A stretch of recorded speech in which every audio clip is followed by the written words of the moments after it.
those of us that are prepared and organized, we're gonna do our own rain barrel. That's the what. Somebody tell me the why. To conserve water. To conserve water, yep.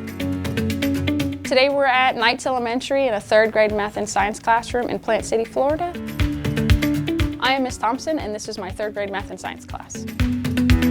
The students are 100% in charge of making all of their rain barrels, so all of them look completely different.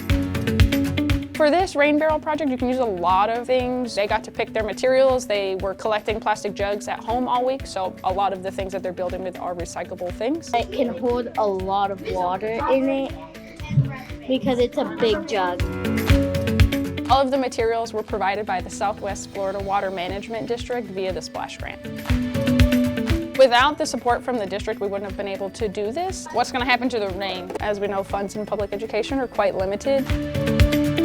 Getting the actual physical giant rain barrel in front of them to show them, hey, this is what a rain barrel looks like. Look at this screen. They got to touch it. They got to look at it. It will.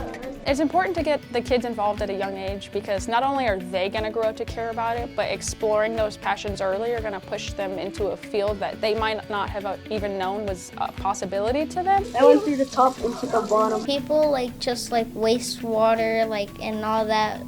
We can use water to drink and water our plants and use it and give it to people that don't have water. What can we put here to facilitate the water coming out? My hope's in the completion of this project that students are going to learn the importance of water, but the importance of taking care of the water that we do have. So we spent time talking about pollution, and we got to actually test water quality samples that I had gathered from around the community. So I'm hoping that this is going to leave a lasting impact on them.